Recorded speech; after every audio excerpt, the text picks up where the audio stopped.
समझे? और कल करेंगे पूछताछ अध्याय 9 का, ठीक है? 9.1, 9.2 और 9.3 सुन लिए सब? हंसो नहीं बउआ, पाप लगेगा। ऐसे 4 पद ज्ञात कीजिए, ठीक है? याद कर लेंगे। क्वेश्चन नंबर 21 4 पद ज्ञात करना है, किसका? गुणोत्तर श्रेणी का। तो 4 पद कौन होगा? ए होगा, ए आर होगा, ए आर स्क्वायर होगा और ए आर क्यूब होगा। मिल गया 4 पद। ऐसे 4 पद ज्ञात कीजिए जो गुणोत्तर श्रेणी में हो और जिसका तीसरा पद प्रथम पद से 9 अधिक है। जिसका तीसरा पद प्रथम पद से 9 अधिक है। ये अधिक है ना बाबू? किससे? पहले पद से 9 ज़्यादा है, तो 9 इसमें जोड़ेंगे तो बराबर का निशान लग जाएगा। सही है। और इसको थोड़ा सा हल कर दें तो ये क्या बन जाएगा? A3 माइनस का A3 का फॉर्म ना होता, वैल्यू ना होता बाबू, क्या बोलते हैं इसको? AR square. ये हो गया तीसरा पद, ये इस तरफ आ जाएगा बाबू। अब सही सही बताओ, कोशिश किए थे तो यहाँ तक पहुँचे थे क्या? नहीं किए थे। ये वाला लाइन पहुँचे थे ना? पहुँच गए थे यहाँ तक। हाँ ठीक है, फिर ठीक है, फिर काम चल रहा है। तीसरा पद जो है उसका 9 अधिक है और दूसरा पद चौथे पद से 18 अधिक है। और जो दूसरा पद है वो चौथे पद से 18 अधिक है। ये ज़्यादा है किससे? चौथे से। कितना ज़्यादा है? 18 ज़्यादा है। सही हो गया ना? तो इसको हम कैसे नॉर्मल करेंगे? इसको हम लिखेंगे, दूसरा पद को लिखेंगे AR और ये इस तरफ आ जाएगा। तो चौथा पद का फॉर्मूला क्या होगा? AR का क्यूब इज इक्वल टू, सही बोल रहे हैं। इसको अगर हम पहला इक्वेशन बनाएं, इसको दूसरा, ये दोनों इक्वेशन कैसे आया समझ में आया बाबू? ये चीज़ पढ़ लेते हैं ना। तीसरा पद पहले पद से 9 ज़्यादा है, दूसरा पद चौथे पद से 18 ज़्यादा है। तब ना कम वाला में जोड़ घटाव जोड़ होता है। प्लस का काम किस में करते हैं? जो कम होता है एंटिटी उसमें कर रहे होते हैं। मेरी आयु पिता की आयु से 30 साल कम है, अगर हम ऐसे बोलते हैं तो मेरी आयु पिता की आयु से 30 साल कम है, तो हमको अपनी आयु में 30 जोड़ना पड़ेगा ताकि हम उनके बराबर हो जाएं, या फिर उनकी आयु में जाके क्या करना पड़ेगा? 30 लेस करना पड़ेगा ताकि वो मेरे बराबर हो जाए। सही है। वैसे ही यहाँ पर भी कार्यक्रम करना पड़ा। अब देखो वैल्यू रखने वाला केस है, आप सीधे इसको डिवाइड करें। इस तरह से जब भी ऐसा कुछ मिले ना बाबू, उसको डिवाइड करो, सब क्लियर हो जाता है। तो हम क्या लिखेंगे? समीकरण 1 बटा समीकरण 2 से।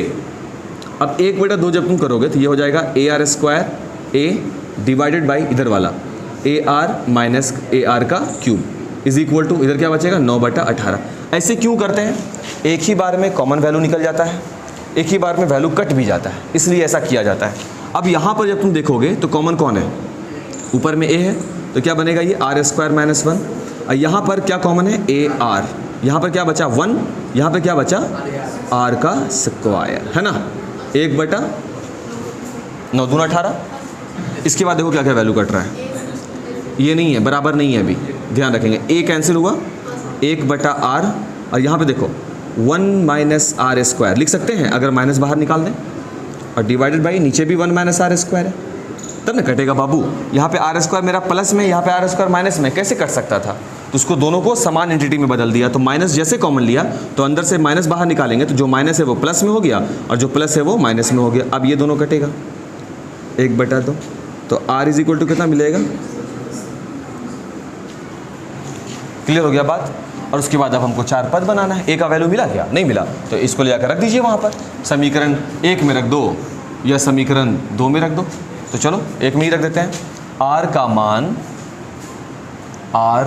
मान समीकरण 1 में रखने पर, है ना? ये हो जाएगा A, R की जगह पर -2 का square minus A is equal to 9। 4 हो गया तो ये हो जाएगा 4A minus A is equal to 9, 3A is equal to 9 और A इज इक्वल टू 3। सही है। अब 4 पद निकालिए तो भाई पहला पद तो A होगा, दूसरा पद कौन होगा? AR। तो A और R की जगह पे क्या होगा? -2 यानी -6। तीसरा पद क्या हो जाएगा? AR square. तो AR स्क्वायर -2 का स्क्वायर 12। सही है बाबू? हाँ। चौथा पद जो होगा, सॉरी AR क्यूब, या कल भी हम यही गलती किए थे, AR का क्यूब -24 हो। तो पद हो जाएंगे 3 -6 12 और -24। यही है मतलब ये कि ये वाला चीज़ तुमको करने आना चाहिए और ये वाला लाइन तुमको बनाने आना चाहिए। ये दोनों आ गया बनाने के लिए, तो ये जो चीज़ अभी तुम देखे ये तुम्हारे लिए एक हिंट की तरह काम किया। और अगर तुमको ये भी बनाने नहीं आ रहा है तो बाबू तुमको ये पूरा देखना पड़ेगा। फिर ये दोनों तैयार हो गया था ना इक्वेशन, उसके बाद आपको डिवाइड कर देना। इसको तुम और भी तरह से बना सकते हो। तुम फिर यहाँ पे कॉमन लोगे, फिर इसको उठा करके यहाँ ला कर रखोगे, आंसर तब भी आएगा। ठीक है ना। उठा पटक ज़्यादा ना हो तो उसके लिए आपको एक सीधा रास्ता बता दिया जाता है। याद करो, ऐसा वाला काम हम पीछे कर चुके हैं एक बार और, है ना। इक्वेशन जो डिवाइड किए थे तो कुछ आया था 1 माइनस समथिंग, उसको काटे थे तो बादल बोल रहा था इसको रिप्लेस करने के लिए, प्रतिस्थापन के लिए, जो हम उस दिन बोले कितना उठा पटक नहीं करेंगे, आप एकदम फ्लो में जाएंगे। लेकिन ये सीधा हो गया, एक ही बार में सब झमेला करना, एक ही काम को बार बार ना करना पड़े, इसको वैल्यू को यहाँ उसको वैल्यू को यहाँ ना करना पड़े। ठीक है, बताएं हम अभी 23 तक 24 पढ़ना पड़ेगा ना पहले।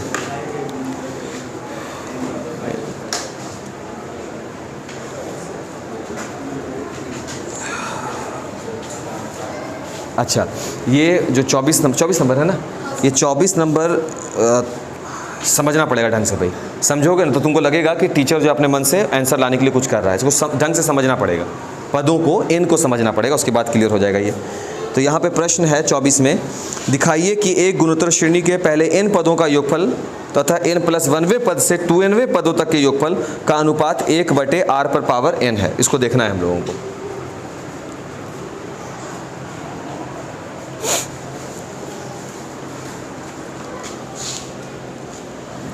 गुणोत्तर श्रेणी के n पदों का योगफल। तो पहले हमको गुणोत्तर श्रेणी का n पद डिफाइन कर, कोई बनाए हो इसको? हमको सबसे पहले गुणोत्तर श्रेणी के n पदों को लिखना पड़ेगा, है ना। सबसे पहला काम देखो, प्रश्न सब जिसको दो भाग में है ये प्रश्न, दिखाइए कि गुणोत्तर श्रेणी के n पदों का योगफल। जो प्रश्न बोल रहा है फाइनली देख लो, n पदों का योगफल और n+1वें पद से 2n पदों का योगफल का अनुपात, ये अनुपात ही है ना, कितना आना चाहिए ये सिद्ध करना है हमको। क्लियर हो गया बात? तो दिमाग में यह बात क्लियर कर लिया हम कि सबसे पहले कि हमको n पदों का योगफल ढूंढना होगा, पहला काम। और दूसरा चीज़ हमको ढूंढना है n+1वें पद से, शुरुआत से नहीं ढूंढना है, n पद तक का योगफल तो आप निकाल चुके होंगे ना, तब उसके बाद से। कहने का मतलब ये हुआ कि अगर ये गुणोत्तर नहीं है, हम बस बता रहे हैं आपको, ये हुआ 5 पदों का योगफल जो हो गया 5 4 9 3 12 2 14 1 15। तो अगला यही नहीं होगा, n+1वें पद से, तो 5 हो गया, तो अगला कौन से शुरू होगा? छठे पद से। सही है, वो कहाँ तक जाएगा? 2nवें पद तक। तो n अगर 5 है तो 2n का मतलब हो गया 10, तो 6 7 9 10 हो गया 10वां पद। इसका अनुपात और इनके योगफल का अनुपात उतना होगा, ये आप बताइए। तो यहाँ पर दो बात ध्यान रखा गया। क्या ध्यान रखा गया? पहले शुरुआत का पहले n पद आपको निकालना होगा, और उसके बाद से जस्ट उसके बाद से देखो n बात खत्म, यहाँ 5 पद का योगफल, और यह है n+1 यानी छठे पद से लेकर के 10वें पद तक, 2n हो गया ना 10वें पद तक, इन दोनों का योग आपको बताना है। तो ये मेरा पहला हाफ होगा, यानी n पदों के योगफल के लिए। देखो सबसे पहले तो n पद का योगफल का जो भी फॉर्मूला होता है वो बाद में निकलेगा, हमको 3 चीज़ क्लियर कर लेना होता है। पहला पद कौन होगा और सार्वनुपात क्या होगा, है ना। तो हम लिख लेंगे, मान लिया कि प्रथम पद ये क्या हो जाना है? a, है ना। और सार्वनुपात वो क्या हो जाएगा? Capital R। सही हो गया, दो चीज़ तो क्लियर है। अब इसके n पद तक को लिखना होगा। तो n पद को कैसे लिखते हैं? देखो, ये पहला पद होता है, ये दूसरा पद होता है, ये तीसरा पद होता है। सही बोल रहे बाबू? ये इसका चौथा पद होता है। इसी तरीके से ये आगे जाता है। अंतिम पद को कैसे लिखते हैं? AR पावर -1, ये अंतिम पद होता है। सही बोल रहे हैं क्या? अब n पदों का इसका योगफल निकालना होगा, यही है ना n पद। लास्ट में n-1 लिखते हैं अंतिम पद को, ये हो गया टोटल। ये हुआ मेरा पहला काम। और यहाँ से यहाँ तक पदों की संख्या कुल कितनी होगी? n पद है। बात समझ में आ रहा है? n पद का हो गया। अब इस n पदों का योगफल क्या होगा? तो n पदों का, सिर्फ इतना का बात कर रहे हैं, सिर्फ इतना को देखो, फालतू नहीं सोचना है अभी। n पद का योगफल क्या होगा? a होगा बाबू, r, सॉरी a तो कैपिटल है, a r पर पावर n होगा -1 बटे r -1 होगा। हम क्या मान के चल रहे हैं कि r जो है वो 1 से बड़ा है, तब नहीं ये वाला फॉर्म लगा रहे हैं, बात खत्म हो गई। अच्छा, यहाँ पे कैपिटल R हम मान लिया, हमको स्मॉल ही r रखना होगा, क्योंकि रिजल्ट मेरा किस में दे रहा है? स्मॉल r में दे रहा है, तो सार्वनुपात हम स्मॉल r रखते हैं।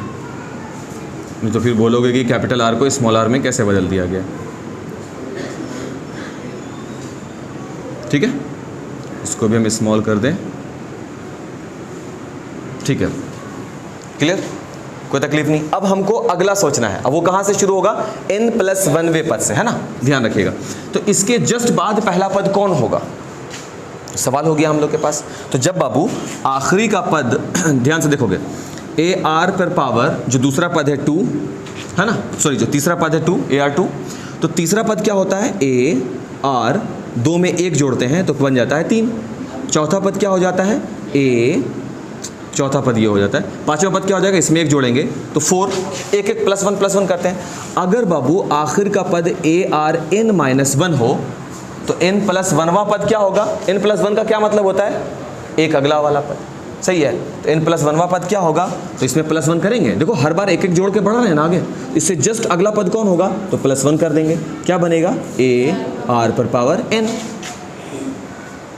होगा।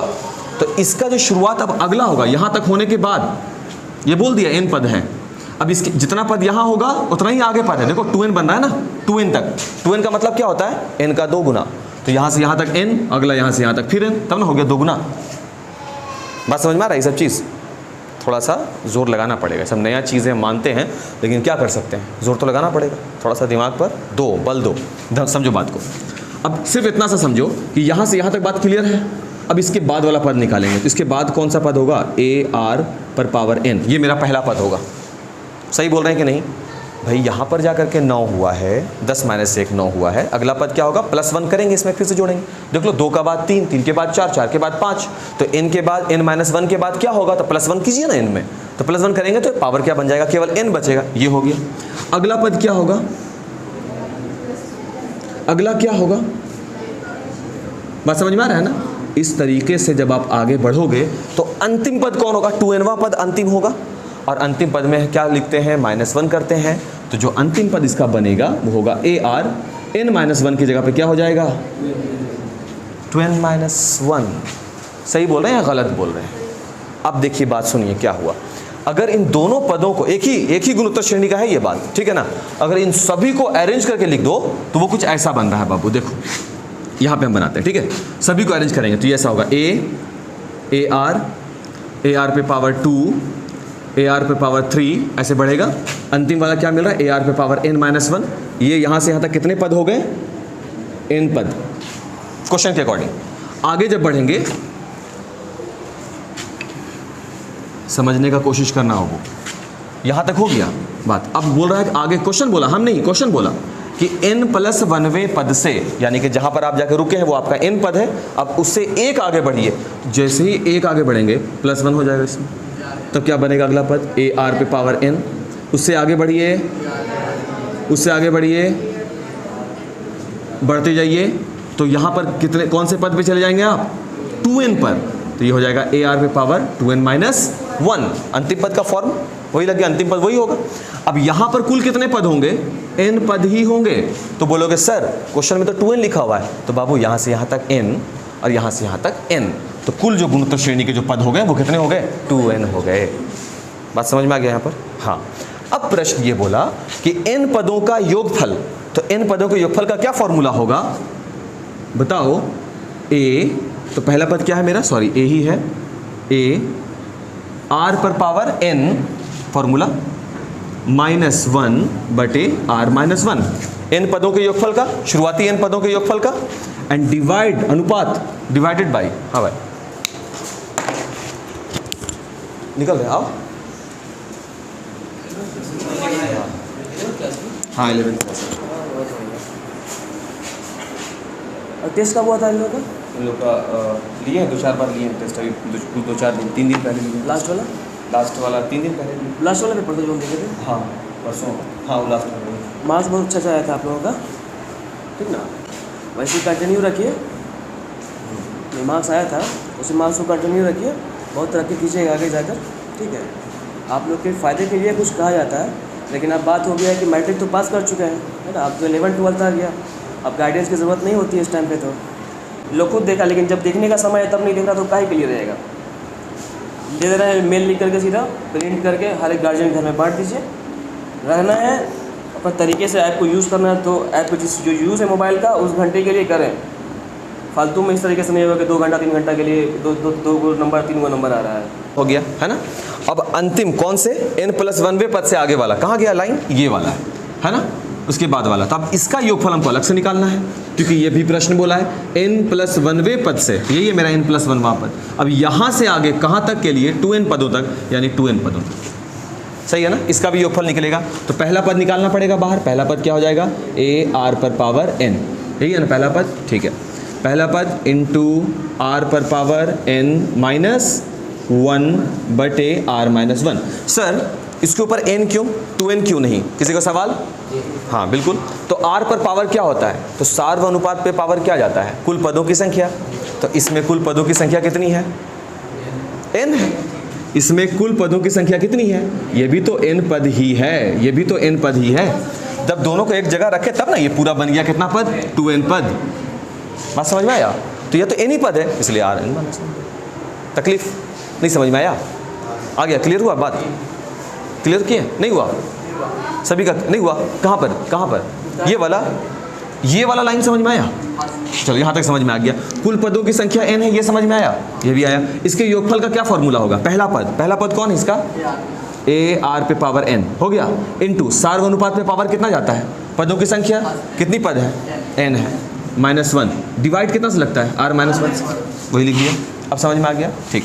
इसको काट दें, a से a काट दें, क्या बच गया? सिद्ध हो गया, खत्म हो गया मामला। ठीक, मुश्किल था नहीं, जो भी काम था बस यही 2n और n को समझने में काम था बस। नहीं देखो, जैसे ही 2n को हम अलग अलग कर दिए मामला क्लियर हो गया। यही अगर एक साथ ऐसे लिखेंगे ना तो फिर हेक्टिक लगेगा, फिर दिक्कत लगेगा। शुरुआत के n पद और उसके अगले पद से यानी n+1वें पद से, तो n -1 + 1 दैट इज n, यहाँ से फिर शुरू। इसका योगफल दोनों का अनुपात 1/8।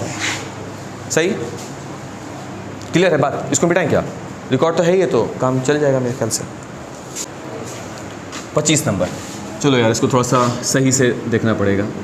A B C D किस में है बाबू? गुणोत्तर श्रेणी में है। अगर ये सब गुणोत्तर श्रेणी में है तो गुणोत्तर श्रेणी, बस इतना सा बात है। अगर ये गुणोत्तर श्रेणी में है तो इसमें हमको क्या देखने के लिए मिलेगा? इसमें हमको देखने के लिए मिलेगा दूसरे पद बटा पहला पद इज इक्वल टू होगा तीसरा पद बटा दूसरा पद इज इक्वल टू होगा चौथा पद, और ये सब का सब क्या कहलाएगा? सार्वनुपात। हाँ, और क्या पता चलेगा? अब हम ऐसा क्यों किए, इसके पीछे भी रीज़न होना चाहिए। रीज़न ये है कि जो हमको सिद्ध करना है, कहाँ गया भाई? जो हमको सिद्ध करना है वो ABC के पद में है। तुम देख लो तो दिखाएं कि a² + b² + c² into b² + c² + d² is equal to AB BC और CA का होल स्क्वायर। मतलब ABC का वैल्यू निकालना पड़ेगा। तो ABC को हम ABC तो नहीं ना बोल सकते, तो उसको वैल्यू निकाल के शो करना है। अब देखो क्या क्या वैल्यू निकल सकता है। अब हम इसकी तुलना पहले हम इससे करेंगे, ठीक है? तुलना अगर करेंगे तो ये हो गया b/a is equal to r। तो b बराबर क्या मिल गया बाबू? AR। क्लियर हुआ? तो b का वैल्यू हमको मिल गया। उसी तरह से इसकी तुलना इससे करो तो c/b is equal to r। सही है ना? तो c इज इक्वल टू क्या हो गया? BR। और c is equal to b के जगह पर अभी आया है क्या? AR। तो ये हो जाएगा AR का स्क्वायर। देखो होगा, चूंकि b is equal to AR। ठीक है? अब तीसरा वाला बाबू, इसकी भी तुलना इससे करो। डी बटा C is equal to R, तो D is equal to C R, D is equal to C की जगह पर ए आर स्क्वायर, तो ये आर का क्यूब, सही है, क्योंकि D is equal to sorry C is equal to A R square. Sir इसको क्यों याद रखना है? तुम देखो, आप इसको बी आर क्यों नहीं छोड़े? सवाल है ना, ये सब हो सकता है ना सवाल, आप इसको बी आर ही क्यों नहीं छोड़ते? तुम खुद सोचो ना। देखो ये जीपी का रूप मिल रहा है यहाँ पर से, ए आर मिल रहा है बाबू, ए आर स्क्वायर मिल रहा है बाबू, ए आर क्यूब मिल रहा है बाबू, जीपी मिल गया। पहला पद ए, दूसरा पद अगर बी है तो बी का वैल्यू ए आर मिल गया, तीसरा पद सी है तो सी का वैल्यू क्या मिल रहा है? ए आर स्क्वायर मिल रहा है, चौथा पद ए आर क्यूब मिल रहा है। देखो ये जीपी का रूप मिला, तो सर जो है ना इसीलिए सबका वैल्यू को प्रतिस्थापित करते हुए चले। क्लियर हो गया बात का खंडन हो गया। अब आगे क्या? तो शो करना है A square plus B square plus C square, show करना है LHS, वो करना है A square plus B square plus C square into B square plus C square plus D square is equal to something जो भी है। RHS बाद में देखेंगे, पहले LHS को हल करना पड़ेगा। पहले यहाँ पर पहले वैल्यू तो इतना रखें, उसके बाद देखेंगे। तो ए स्क्वायर है तो ए का वैल्यू तो ए ही है, ए का वैल्यू ए ही है, कोई चेंज नहीं। तो हम इसको लिख सकते हैं ए के वैल्यू को ए स्क्वायर प्लस बी स्क्वायर, तो बी के जगह पर हो गया बाबू ए आर, तो ये हो गया ए आर का स्क्वायर प्लस सी स्क्वायर, सी की जगह पर हो गया ए आर स्क्वायर का स्क्वायर। सही बोल रहे हैं बाबू। अब ये दूसरा वाला बी स्क्वायर, तो बी की जगह पर क्या आ जाएगा? ए आर, तो ए आर का square plus C square A R square का होल स्क्वायर और प्लस डी स्क्वायर, तो ए आर क्यूब का स्क्वायर, तो ए आर क्यूब का स्क्वायर। सही है यहाँ तक बाबू? ठीक है। तो थोड़ा सा हम इसको स्क्वायर वगैरह को तोड़ देते हैं पहले, है ना, क्लियर करते हैं, उसके बाद देखेंगे क्या हो रहा है। A square plus A square R square plus A square R 4। अब यहाँ देखेंगे ये क्या हो जाएगा? ठीक है, ये क्या हो जाएगा? 4, और ये क्या हो जाएगा? हाँ क्या वो? ठीक है ना, ठीक। हम बोला कुछ गड़बड़ किए क्या? नहीं, सीधे क्या करना, उसको लिख लिया जाए पहले राइट साइड यहाँ पे ना, ताकि हम लोग ध्यान दिए रहें, कहीं उल्टा पुल्टा कहीं और ना चले जाएं। जैसे अभी बता रहा था ना, इधर जाना इधर जाना इधर जाना है, तीनों में से कहीं ना उल्टे कहीं ना लौट जाएं, बाहर ये फेरा है फिर। ए बी बी सी और C D, A B B C और C D, A B B C C D का होल स्क्वायर। इसका क्या मतलब है? देख लो यहाँ पर ए बी, तो ए इंटू, देखो आराम से चीज़ों को देखोगे ना तो बहुत कुछ खुल रहा है उसमें। बी, बी की जगह पे ए आर हो गया A B, plus B C, B का वैल्यू क्या है? ए आर, और सी का वैल्यू क्या बाबू? A R square, plus C D, C का वैल्यू क्या बाबू? ए आर स्क्वायर, और डी का वैल्यू क्या बाबू? ए आर का क्यूब का होल स्क्वायर। इसका मतलब क्या है? यहाँ देखो ए स्क्वायर आर, ये हो गया ए स्क्वायर आर क्यूब, ये हो गया ए स्क्वायर आर 5 पर पावर 2। 5 ना बाबू, बेस बराबर तो पावर जुड़ जाता है गुना में, यही है। इतना हमको वहाँ दिखलाना है, शो करना है। सही है। देखो दो दो वैल्यू अभी मेरे पास देखो ना, दो रूप में है, इसको क्या करना है? एक रूप में करना है, कर देते हैं। एक तरह से देखा जाए तो ये गुणनखंड का रूप है। गुणनखंड में अक्सर वैल्यूज ऐसा होता है, देखिएगा। अब इसको हल करें तो क्या हम इसको सब पहले इसमें से पहले कॉमन फैक्टर निकालो। कौन कौन कॉमन है बाबू? ए स्क्वायर तो तीनों में है, बस यहाँ पे क्या बचा? 1, यहाँ पे क्या बचा? आर स्क्वायर, यहाँ पे क्या बचा? आर पे पावर 4। सही है। इनमें से कॉमन निकालो, कौन है वहाँ पर? ए स्क्वायर तो है और आर स्क्वायर भी है, सही बोल रहे हैं। यहाँ बचा 1, यहाँ बचा ए स्क्वायर, सिर्फ आर स्क्वायर, और यहाँ बचा आर पे पावर 4। सही है ना? सब तो गुने में है। इसको हम लिख सकते हैं ऐसा, 1 plus R square plus R पर पावर 4, एक पद तो ये बचा हुआ है, और साथ में ये भी तो है, ए पर पावर 4 आर का स्क्वायर। देखो तो ये वाला वैल्यू दो गो है, देखो ये और ये बराबर है ना, तो इसका स्क्वायर बना दिया, और ए स्क्वायर तो दोनों को गुना कर दिया, तो इतना पद आ गया। यानी कॉमन वाला को एक जगह गुना कर दिया और जो इधर वाला कॉमन है उसको एक साथ गुना कर दिया, सब तो गुने में था। इस वाले पद से अलग से कॉमन निकाला, इस वाले पद से अलग से कॉमन निकाला, कुछ नहीं है यहाँ पे, यानी ये क्या है गुना में, तो इसको इससे गुना कर दिया, इसको इससे गुना कर दिया, स्क्वायर में बना दिया। ठीक है, हम जो अपने RHS, यहाँ तक समझ में आया बात। अब जो मेरे RHS में है वो है क्या, होल स्क्वायर। तो सबसे पहले हमको होल स्क्वायर ढूंढना पड़ेगा। अब होल स्क्वायर ढूंढने के लिए ये तो होल स्क्वायर बनाया हुआ है, इसमें से होल स्क्वायर बाहर निकालो, मीन्स के A4 को हम A स्क्वायर लिख सकते हैं और R को R रहने दीजिए, और वैल्यू होगा 1 plus R square plus R पर पावर 4 का होल स्क्वायर। देखो तो सबको ले आया होल स्क्वायर में। अब इसको अंदर अगर लाओगे भी तो ये पे पावर 4 बन जाएगा, इसको अंदर लाओगे R का स्क्वायर बन जाएगा, इसको अंदर लाओगे तो इस पर स्क्वायर बन जाएगा। आ गए, एक काम तो यहाँ पे पूरा हो गया। अब देखो A स्क्वायर अंदर में घुसा हुआ है ना, इसका मतलब हमको सभी को पद से क्या करना है, अंदर में गुना कर देना है। तो हम इसको ये लिख सकते हैं, A स्क्वायर को R से करेंगे तो A स्क्वायर R, इसको इससे गुना करेंगे तो A स्क्वायर R का क्यूब, इसको इससे गुना करेंगे तो A स्क्वायर R पर पावर 5। क्या आ गया देखो,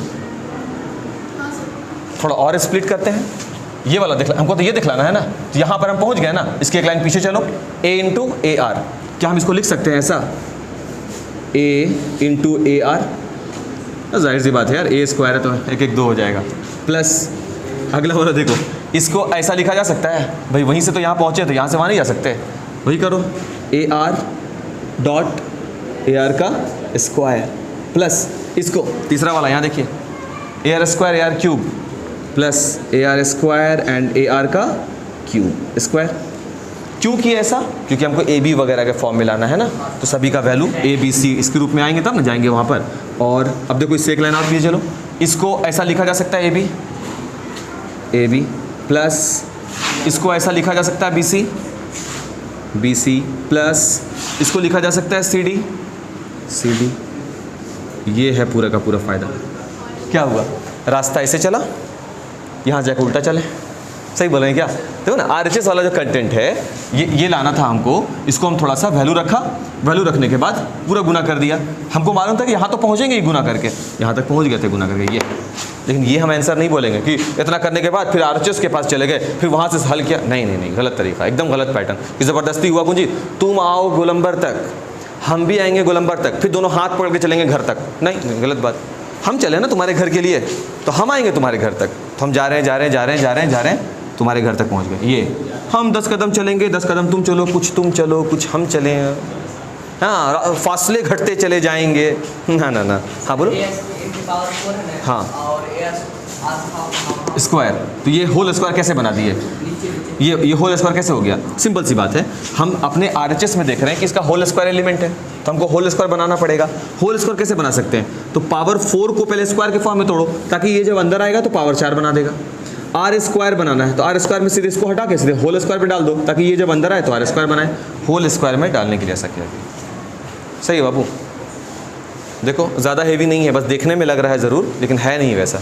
इसके बाद कैसा क्वेश्चन, साम्राज बहुत जल्दी आ गया बाबू, आज 26 नंबर बता ही देते हैं, समय है तो ज़रूर। अच्छा कोई बात नहीं बाबू, हो जाता है कभी कभी, मूड भी नहीं होता पढ़ाई। हाँ बाबू, हाँ इसमें इसका रेफरेंस लोगे है ना, तो आसान रहेगा, समझने में आसान रहेगा। क्योंकि देखो ना बाबू, इसको अगर हम डायरेक्ट ऐसे बताते तोड़ते हुए, तो तुम बोलते कि लगता है आंसर लाया जा रहा है। हाँ ये वाला ना, हाँ, और इसको काम भी उतना अगर ध्यान रखोगे ना, तो देखो ये पद के रूप में आ रहा है GP के, ए R square and AR cube, तो बस ये ध्यान रखना है कि GP का पद है, सही बोल रहे हैं ना, GP के पद के रूप में आया तो आसान बन गया चीज़, इसलिए मिटा देते हैं हम इसको। चलिए देखा जाए, क्वेश्चन नंबर क्या है, 26 नंबर प्रश्न कह रहा है कि 3 और 81 के बीच 2 संख्या रखने पर, 3 और 81 के बीच केवल 2 ही संख्या है ना, तो एक हो गया 3, एक हो गया 81, और इसके बीच कितनी संख्या है, 2, तो मान लेते हैं एक संख्या होगा A और एक संख्या कौन होगा B, रख दिए 2 संख्या 3 81 के बीच। देखो इतना सा प्रश्न बोला है, 3 और 81 के बीच 2 संख्या रख दी गई हैं, तो अनुक्रम किस में बदल जाए, GP में बन जाए, गुणोत्तर में बन जाए। यानी कि अगर जैसे आप AB रख दिए तो ये किस में बदल गया है, ये GP में, सही है, ज्योमेट्रिकल प्रोग्रेशन में। इसका पहला पद क्या है बाबू, 3 हो गया। इसमें पदों की संख्या कुल कितनी है, 4, n बराबर 4, हाँ 4 है। अंतिम पद कौन है इसका? 81। और अंतिम पद का फॉर्मूला क्या होता है? सही है, इज इक्वल टू क्या दिया हुआ है? 81। सही है। अब हमको, हाँ, और हमको ए और बी का मान निकालना है। तो जो ए है मेरा वो कौन सा पद है? दूसरा पद है। सही बोल रहे हैं क्या? जो बी है मेरा वो कौन सा पद है? तीसरा पद। तो अगर दूसरा पद है तो उसका फॉर्मूला क्या होता है? A R. और अगर तीसरा पद है फॉर्मूला क्या होता है? A R square. इसका मतलब हमको प्रथम पद चाहिए और सार्वनुपात चाहिए। तो प्रथम पद तो हमको मिला वही है, सिर्फ हमको आर ही ना निकालना है। तो इस फॉर्मूला से निकलेगा, अंतिम पद वाले फॉर्मूला से। देख लो, ए मिला हुआ है, आर गायब है, एन भी तो मिले हुआ है, बन गया। अब ये हो जाएगा प्रथम पद की जगह पर 3 और आर की जगह पर हो जाएगा आर, एन की जगह पर हो जाएगा 4 - 1 इज इक्वल टू 81। सही बोल रहे हैं क्या? और ये हो जाए 3 यहाँ चला जाएगा, आर पे पावर 3 इज इक्वल टू कितना हो जाएगा? 27। 81/3 इज इक्वल टू 27। आर पे पावर 3 इज इक्वल टू 3। घात बराबर है तो बेस भी बराबर होगा, तो आर मिल गया।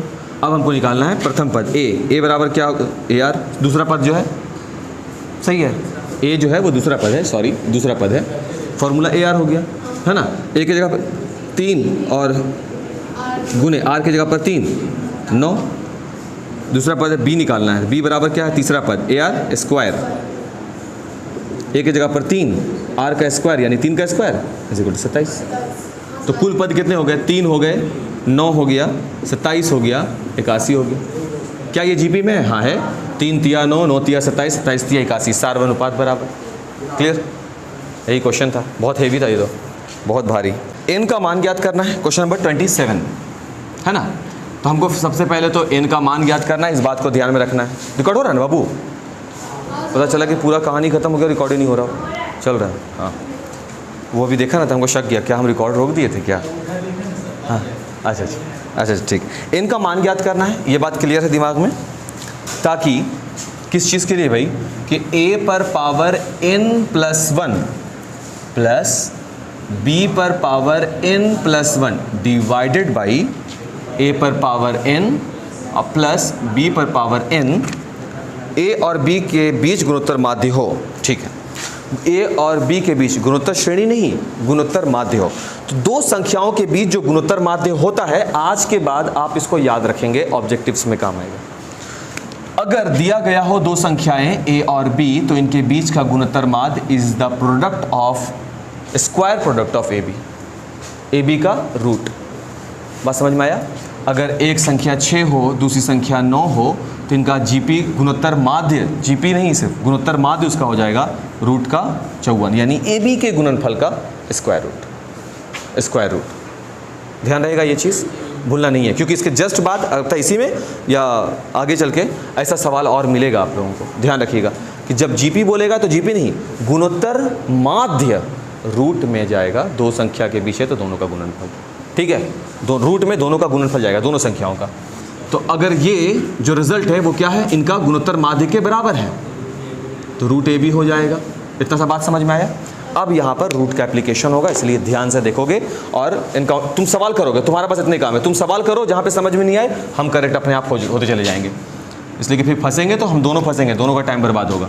a पर पावर n+1 जोड़ b पर power n+1 divided by a पर पावर n और प्लस b पर power n is equal to, इसको देखो क्या लिख सकते हैं, ab पर पावर 1/2। यहाँ तक कोई तकलीफ नहीं? भाई रूट का हम जानते हैं 1/2 होता है, घनमूल रहता है तो 1/3 बनता है ये, ठीक है।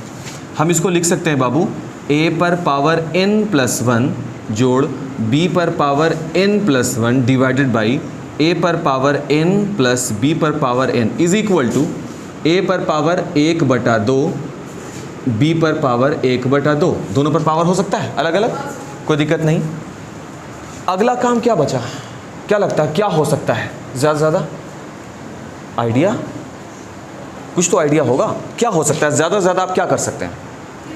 तिरछा गुना कर सकते हैं, है ना। दूसरा ऑप्शन दिख रहा है क्या? कुछ नहीं।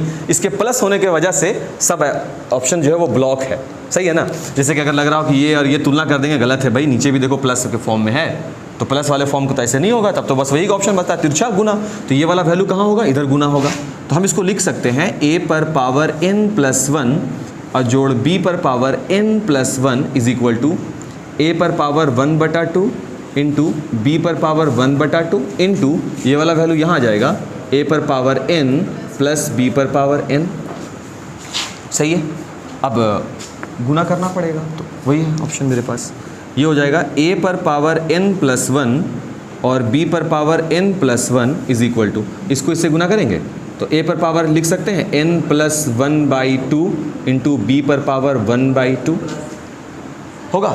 कैसे हुआ, है ना, कैसे हुआ? देखो यहाँ पर इसको इससे गुना करेंगे दोनों को, तो गुना में पावर क्या हो जाता है आपस में, अगर बेस बराबर है तो जुड़ जाता है, तो n में 1/2 जुड़ जाएगा, n प्लस 1/2, और b तो इसके साथ गुना में है ना, तो ये भी तो इसके साथ लगे, ये तीनों ना गुना होगा आपस में, तो b पे पावर 1/2 इधर की गुना में आ गया। सही है बात? 2 पर पावर 3 गुने 2 पर पावर b है ना, 3 पर पावर 2, इसको गुना कर रहे हैं 2 पे पावर 5 से, तो कितना आएगा रिजल्ट? हम लिख सकते हैं 2 पर पावर 3 प्लस 5 इंटू 3 पे पावर 2 लिख सकते हैं, क्योंकि बाबू प्लस नहीं है, सब गुना में है, तो गुना में तो तीनों एक साथ आएगा। आ गया यहाँ पे बात, वही चीज़ तो की है, देखो तो 1 2 सही। आगे किसका निशान है? प्लस का, तो प्लस। अब फिर से इस पूरे पद को इससे गुना करेंगे, इन दोनों पद को इससे गुना करेंगे, तो अब a पर पावर 1/2 पहले से है, b पे देखो फिर से पावर जुटेगा आपस में, तो b पर पावर बन जाएगा n प्लस 1/2। देखो सही है। अब कुछ नहीं बचा।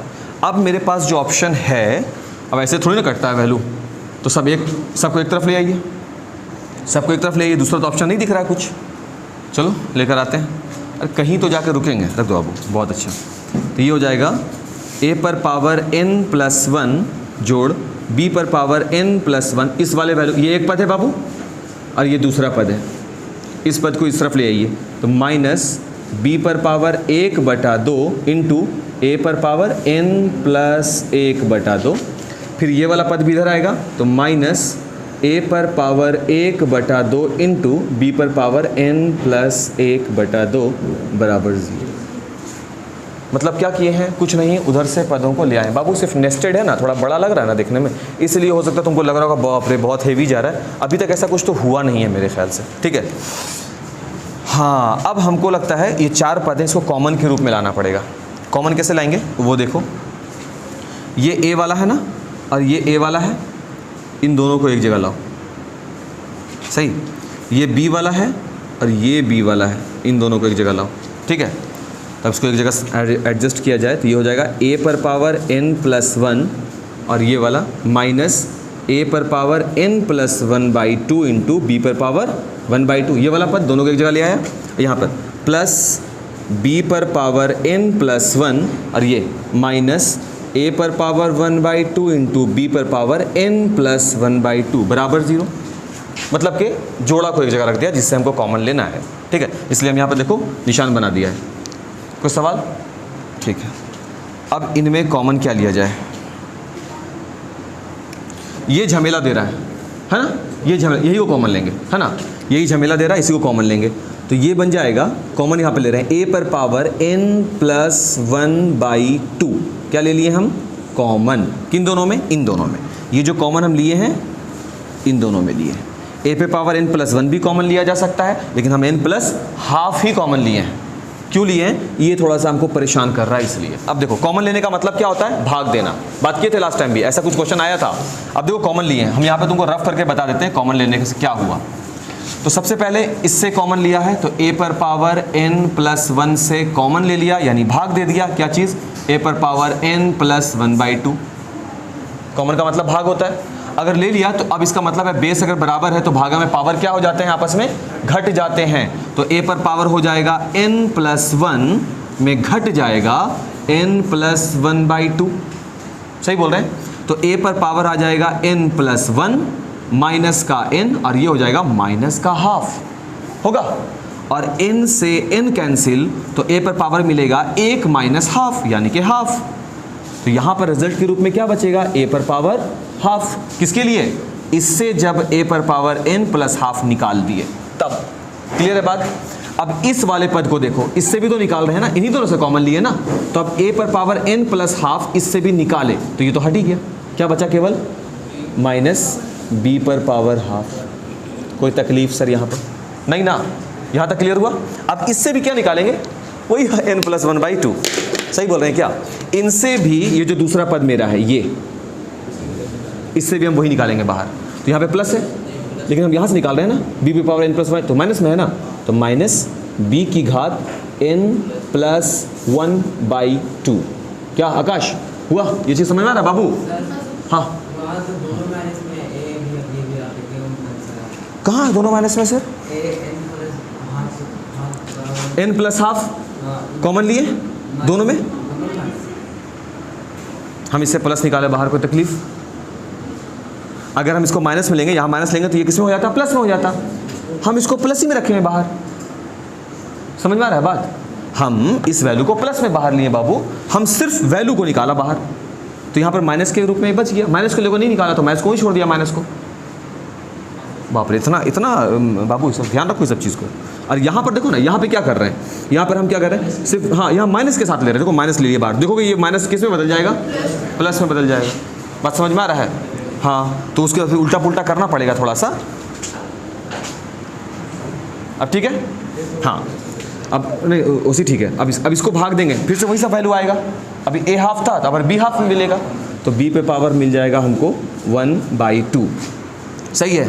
और यहाँ पर वैल्यू क्या मिलेगा, माइनस में ये बाहर ले लिए, तो a½ 1/2 = 0। अब देखो दो वैल्यू को बराबर लाना है, ठीक है।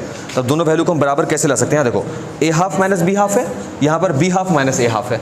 तो गुणनखंड कब हम सही मानते हैं, जब ये दोनों वैल्यू क्या हो जाता था, मेरा बराबर होता था। गुणनखंड अगर 9th क्लास में आप पढ़े तो काम करता है ना वो चीज़। पहले ये जो कॉमन लिए ये समझ में आया, वही केस है, इसको देख लो सही से भाई। कॉमन लेते हैं तो इसका मतलब क्या होता है, भाग दे रहे हैं उस वैल्यू से। तो b पे पावर n+½ से इसमें भाग दिया, तो जिससे a½ बचा वैसे b½ बचा। फिर इससे n+1/2 निकाल दिए, तो क्या बचेगा, केवल a½ बचा। अब देखेंगे दोनों बराबर नहीं है, इससे क्या करेंगे, माइनस को बाहर निकाल देंगे। इसीलिए हम पहले ही बाहर निकाल दिया था। और ये क्या हो जाएगा, उल्टा हो जाएगा, यानी ये माइनस में हो जाएगा, ये प्लस में हो जाएगा। तो इसलिए हम इसको उल्टा लिख सकते हैं, a½ - b½ बात समझ में आया, क्लियर है बात। मतलब एक लाइन बढ़ा दें, ऐसे काम चल जाएगा। अच्छा वीडियो तो है ही है, तो हमको दौड़ा लेना, 2 बार ऐसे ऐसे घुमा लेना, आगे चलो। अब जब गुणनखंड हम करते हैं तो हम जानते हैं कि जब दो वैल्यू बराबर हो तो उसके बदले एक वैल्यू लिखा जाता है। तो हम इसको एक वैल्यू लिखेंगे, a पर पावर 1/2 माइनस b पर पावर 1/2, एक वैल्यू हो गया ये। अब दूसरा वैल्यू ये वाला माइनस ये वाला, गुणनखंड पढ़े हैं ना बाबू, जानते हैं ना ये चीज़, समझ में आ रहा है ना बात। ऐसा वाला बाबू समझ रहे हो ना, कंफ्यूज नहीं हो रहे हो, नहीं इसलिए अभी तक आया नहीं है ऐसा कुछ कंफ्यूजन वाला। लेकिन सवाल करो, हमको मत देखो कि हम चिल्लाएंगे, पढ़ाने में हम कभी नहीं चिल्लाए बाबू। चिल्लाते हैं जब वो चीज़ नहीं होता है जो हम चाहते हैं, तब तुम सवाल हमसे करो अगर तुमको ये लग रहा है कि कुछ नया हुआ है। वैसे सिर्फ एलिमेंट्री चीज़ है, ये सब जो चीज़ है ना, ये सब नया आया है बस। बाकी कंटेंट देखो वही गुणनखंड, इन दोनों के बदले एक बार वैल्यू और बाद में ये वाला कॉम्बिनेशन एक, तो ये हो जाएगा a पे पावर n½ और माइनस b पे पावर n½ और रिजल्ट बराबर 0। किसका मान निकालना है, n का मान। तो जब ये 0 है इसको फेंक दे इधर, कोई काम है इसका, कोई काम नहीं। तो 0 बटा समथिंग हो जाएगा, बना देगा वैल्यू को 0। तो मेरे पास सिर्फ बचेगा a पर पावर n½ माइनस b½ = 0। ये चला गया इधर, सही है। और हम लिख सकते हैं इसको a पे पावर n½ = b पे पावर n²। देखो तुम खुद समझ रहे हो, सही है। अब हम हाँ बिल्कुल कर सकते हैं ना ये चीज़, ठीक है। और इसको तुम लिख सकते हो ऐसे a पे पावर n½ और इसको नीचे ले आओ। अब क्यों, कुछ नहीं तो गुने 1, याद करो पीछे पढ़े हैं अभी हम लोग कुछ दिन पहले, है ना। तो ये हो गया, और बटे में हो जाएगा b पर पावर n½ सही है, = क्या बचा यहाँ पर 1। क्या हम इसको लिख सकते हैं ऐसा कि a बटा b पर पावर n+1/2, क्योंकि भाई x पर पावर b हो तो एक बार a बटा b पर पावर बराबर है ना, समान घात है, समघातीय बोलते हैं, = अब 1 है, इसको याद करो, इसके रूप में लाने के लिए ये थे ऐसा, किसी भी नंबर पे पावर 0 = 1 बना देता है। अब बेस बराबर है, कैंसिल करो तो क्या मिल रहा है, n+½ = 0, n ये तो कुछ ज़्यादा अजीब हो गया, क्योंकि n का मान तो कभी नेगेटिव आता ही नहीं है। तो ये हो जाएगा क्या चीज़, n का मान तो अच्छा पावर है, आएगा नेगेटिव ही तो आ रहा है, n बराबर कितना आ रहा है बाबू, नेगेटिव में आ रहा है ना, n माइनस हाफ है क्या आंसर, देखो तो नहीं, हमको लगा क्या ये पदों की संख्या है, पदों की संख्या नहीं तो घात है ना, n तो घात है, माइनस हाफ है ना, हाँ ठीक।